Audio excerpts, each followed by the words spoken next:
High বন্ধুরা, সবাই কেমন আছো? আশা করি সবাই ভালো আছো। ঝর্ণা কিচেন নতুন একটা রেসিপি নিয়ে এসেছি। আজকে আমি মুড়ি জলে ভিজিয়ে কি রেসিপি তৈরি করব, তোমরা প্রথম থেকে শেষ পর্যন্ত পুরো ভিডিওটাকে দেখতে থাকো। আর একটা কথা তোমাদের বলে দিচ্ছি, আমি সারাটা দিন বাড়িতে কী কাজকর্ম করি না করি, তোমরা যদি দেখতে চাও তাহলে ঝর্ণা ঘরকোণ একটা চ্যানেল আছে, সেখানে তোমরা দেখে নিতে পারো। তার জন্য এখানে আমি এখানে দেখো একটা বোল নিয়েছি, বোলের মধ্যে 1 কাপ মেপে মুড়ি নিয়ে নিয়েছি। এবারে মুড়িটাকে জল দিয়ে একটু ভিজিয়ে রেখে দেবো। 5 মিনিটের মতন জল দিয়ে এভাবে ভিজিয়ে রাখবো। মুড়িগুলো এখন 5 মিনিট আমি ভিজিয়ে রেখে দিয়েছিলাম, দেখো একদম কিন্তু মুড়িগুলো এখন ভিজে গেছে। এবার এই মুড়িগুলোকে আমি একটা বোল নিয়ে নেব। এই বোলের মধ্যে মুড়িগুলোকে চিপে চিপে নেবো, হাত দিয়ে চিপে চিপে বোলের মধ্যে নিয়ে নেব। জল যেন বেশি না থাকে সেইভাবে চিপে চিপে নিতে হবে। মুড়িগুলো চিপের মধ্যে নেওয়ার পরে আমি দেখো একটা আলুকে সিদ্ধ করে রেখে দিয়েছিলাম, সেই আলুটাকে গেটার সাহায্যে গেট করে নেব।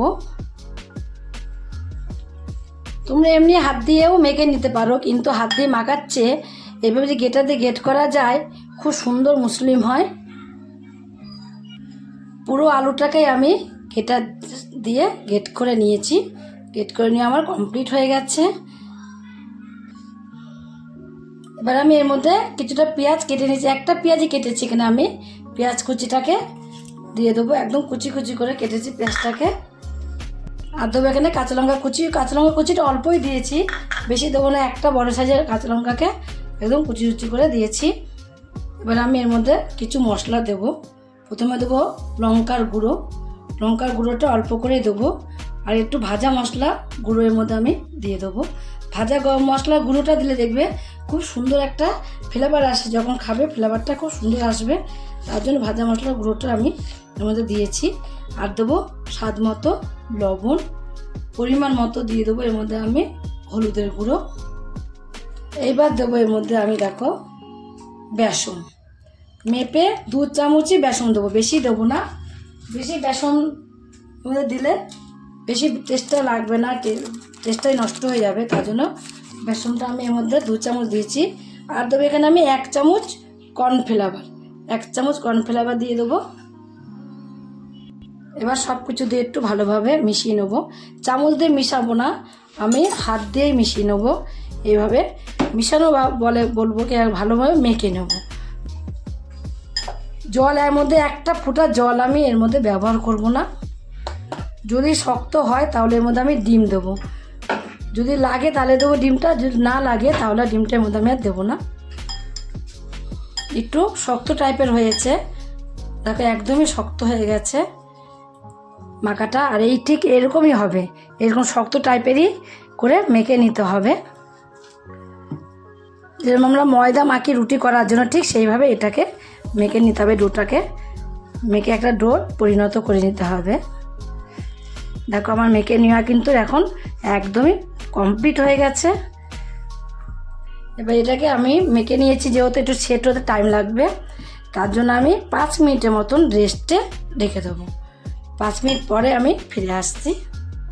5 মিনিট রেস্টে রাখার পর আমি হাতের মধ্যে একটু সাদা তেল নিয়ে নেব। অল্প করে নেব সাদা তেলটা, একদমই অল্প করে নিয়ে ডোটার সঙ্গে আরেকটু মেখে নেব। উপর দিয়ে একটু মাখিয়ে নিয়েছি, সাদা তেল উপর দিয়ে মাখিয়ে নিয়ে এবার এটাকে আমি কিচেন টেবিলের উপরে পেতে নেব। তোমরা এর মধ্যে টেস্টটা বাড়ানোর জন্য ম্যাগির মশলাও দিতে পারো, আবার তোমরা চাট মশলাটাও দিতে পারো। আমি ভাজা মশলা গুঁড়ো দিয়েছি তার জন্যে। এবার এখানে আমি কিচেন টেবিলের উপরে এটা আমি পেতে নেব। কিচেন টেবিলের উপর পাতার আগে একটু সাদা তেল আবারও আমি হাতের মধ্যে নিয়ে নেব। নিয়ে এইভাবে কিচেন টেবিলের উপরে সাদা তেলটাকে একটু মাখিয়ে নেব। আগের থেকে মাখানো হয়নি আমার, তোমরা আগের থেকে সাদা তেল একটু কিচেন টেবিলের উপরে মাখিয়ে নেবে। মাখিয়ে নেওয়ার পরে ডোটাকে এখানে কিচেন টেবিলের উপর নামিয়ে দেবে। আমি এভাবে একটুখানি সাইজ করে নেবে। পেঁয়াজটাকে আমি কুচি কুচি করে কেটে দিয়েছি, একটু মনে হচ্ছে একটু অসুবিধা হবে, তোমরা কিন্তু পেঁয়াজটাকে কুচি কুচি করে কাটবে না, তোমরা গেটার দিয়ে গেট করে দেবে পেঁয়াজটা। এই যেরকম আলুটাকে গেটার দিয়ে আমি গেট করেছি, ঠিক পেঁয়াজটাকেও একই রকম করে গেটার দিয়ে গেট করে নিতে হবে, তাহলে কিন্তু ভালো হবে। দেখো আমার এখন কী হবে জানি না, আমি এখনও আগে এভাবে পেতে নিই, এভাবে আমি আগে পেতে নিলাম, বেশি পাতলা করিনি কিন্তু, দেখো একটু মোটা ধরনের কিন্তু পেতেছি। এবার আমি একটা ছুরি নিয়ে নেব, এবার ছুরি নিয়ে এইভাবে একটু চৌকো শেপটা দিয়ে নেব। তোমরা বিকালবেলা এইভাবে তৈরি করে একদিন খেতে পারো চা কফির সাথে, দেখবে কতটা ভালো লাগে সবাইকে। বাড়িতে যদি কোনো অতিথি আসে, অনেক সময় মুড়ি খেতে চায় না, আর চপের দোকান সামনেও নেই, অনেক সময় দেখবে চপের দোকান কিন্তু সামনে থাকে না সবার বাড়ির সামনে, আবার চপের দোকান সামনে থাকলেও যাওয়ার লোক থাকে না, তখন যাওয়ার লোক না থাকলে কাকে দিয়ে আনাবে, তখন ঘুরে মুড়ি কিন্তু প্রত্যেকের বাড়িতেই মুড়িটা থাকে। আর একটু পারে তোমরা এর মধ্যে ধনে পাতা কুচি করে দিয়ে দেবে, দেবে আরও স্বাদটা বেড়ে যাবে। আমি ধনে পাতা কুচিটা দিলাম না, এভাবে একটা চৌকো শেপ দিয়ে নিতে হবে।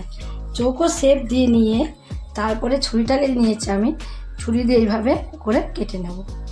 একটু এইভাবে চেপে কাটছি, কেন কাটছি জানো? এভাবে চেপে কাটছি তোমার এই যে পেঁয়াজটাকে, আমি আগে তোমাদের বলে দিয়েছিলাম যে আমি এই পেঁয়াজটাকে কুচি করে কেটে দিয়েছি বলে এইভাবে আমি চেপে চেপে কেটে নিই, তাহলে পেঁয়াজটা যেন কেটে যায়। আর গেটার দিয়ে গেট করে নিলে তাহলে আর চেপে কাটতে হবে না, হালকা করে ধরলেই দেখবে খুব সুন্দরভাবে একটা শেপভাবে কাটা হয়ে যাবে। এইভাবে শেপ করে নিতে হবে। তোমরা একটু বড়ও করে শেপ করে নিতে পারো, আবার ছোট করেও করতে পারো। আমি বেশি বড়ও করিনি, ছোট ছোট করে কেটেছি, তাহলে ভাজার সময় খুব সুন্দরভাবে ভাজা হবে ছোট ছোট করলে। আর বড় করে কাটলে দেখবে ভাজার সময় কিন্তু ভালো ভাজা হবে না। কেটে নিয়ে আমার একদমই পুরো কমপ্লিট হয়ে গেল। এবার এগুলো আমি একটা একটা করে একটা থালার মধ্যে তুলে নেব। দেখো কত সহজে উঠে আসলো। কেন উঠে আসলো জানো? তেলটা দিয়েছিলাম বলে কিন্তু সহজে উঠে আসলো। আর যদি উঠে নাও আসে তারপর উঠিয়ে নিয়ে এইভাবে তোমরাও শেপ দিয়ে নিতে পারো। যদি না উঠে আসে শর্ট করে উঠে আসলো। আর ধারেগুলো তো আগে উঠে যাবে, ধারেগুলো তো আগে কোনো কিছু না করে উঠে যাবে। সবগুলোকে আমি উঠিয়ে নেবো থালার মধ্যে। ওইদিকে আমি ওগুলো কমপ্লিট করতে করতে এদিকে দেখো গ্যাসে কিছুটা তেল বসিয়ে দিয়েছি গরম করতে। তেলটা গরম হয়ে গেছে। তেলটাকে বেশি কড়া করে গরম করলে হবে না, হালকা যেই গরম হয়ে যাবে তখনই তোমার এগুলোকে দিয়ে দিতে হবে। তার জন্য আমি একদম তেলটা গরম যেই হয়েছে তখনই আমি এগুলোকে সব দিয়ে দিয়েছি। এই এক পিঠ ভাজা হয়ে যাবে সেইভাবে এক পিঠ করে উল্টে উল্টে দিতে হবে। সবগুলোকে আমি একই রকম করে দেখো উল্টিয়ে দেবো। কর্নফ্লাওয়ারটা দিলে খুব সুন্দর একটা ক্রিস্পি হয়, তার জন্য একটু কর্নফ্লাওয়ার আমি দিয়ে দিয়েছি এর মধ্যে। ঠান্ডা হয়ে গেলেও কিন্তু এইটা ক্রিস্পি থাকবে, নরম সহজে হবে না। আর শুধু যদি বেসন দেওয়া যায় তাহলে নরম হয়ে যায় অতিরিক্ত, একটু ঠান্ডা হলেই নরম হয়ে যাবে। তার জন্য আমি বেসনটা অল্প দিয়েছি সামান্য। দেখো কত সুন্দর কালার চলে এসেছে, ব্রাউন কালার চলে এসেছে একটা, আর ভাজা কিন্তু খুব সুন্দর হয়েছে। এইবার আমি কি করব, এত সময় লো ফ্লেমে কিন্তু ভেজেছি, এবার আমি গ্যাসটাকে হাই ফ্লেমে করে দেবো। হাই ফ্লেমে দিয়ে তারপরে আমি এগুলোকে সব তুলে নেব। হাই ফ্লেমে দিয়ে যদি তোলা যায় তাহলে কিন্তু অনেকটাই দেখবে তেলটা কিন্তু কম শোপ করবে। এবার আমি তুলে নেব। কমপ্লিট হয়ে গেছে একদম। দেখো কত সুন্দর লাগছে দেখতে, দেখলেই মনে হচ্ছে খাই। দেখাটাই সুন্দর আগে, দেখা সুন্দর যদি হয় তাহলে কিন্তু খেতেও দেখবে ভালো লাগে। আর দেখতে যে জিনিস ভক্তি না হবে সেই জিনিস কিন্তু খেতেও ভালো লাগে না, মনে হবে না মুখে তুলি। আমার তো তাই মনে হয়। বন্ধুরা তোমাদের কি মনে হয় জানি না, আমি যে জিনিস দেখতে ভালো না লাগে সেই জিনিস আমার খেতে ইচ্ছা করে না একদমই। এবার আমি একটা ঝাঁঝরি হাতার মধ্যে তুলে নেবো সবগুলো আমি ঝাঁঝরি হাতার মধ্যে তুলে নিয়েছি। তুলে দেখো তেলটাকে ভালোভাবে ঝরিয়ে নিয়েছি। ঝরিয়ে এবার আমি নামিয়ে দেবো। এটা একদমই ঝরিয়ে নিয়েছি। ঝরিয়ে দেখো আমি একটা প্লেটের মধ্যে নিয়ে নেব।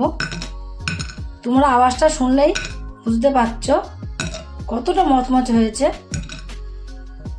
তোমরাও এইভাবে মুড়ি দিয়ে একদিন বাড়িতে তৈরি করে খেয়ে দেখো।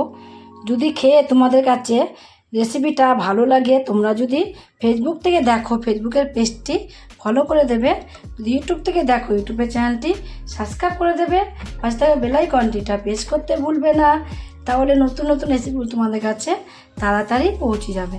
আমার চ্যানেলে বন্ধু হয়ে থাকো, তোমরা সাবস্ক্রাইব করোনি, প্লিজ সাবস্ক্রাইবটা করে দিও, সবার আগে তোমাদের কাছে নোটিফিকেশন ঢুকে যাবে। ছোট্ট করে লাইক করো, কমেন্ট করো, অনেক অনেক শেয়ার করো। নমস্কার বন্ধুরা, দেখা হবে আবার পরের রেসিপিতে।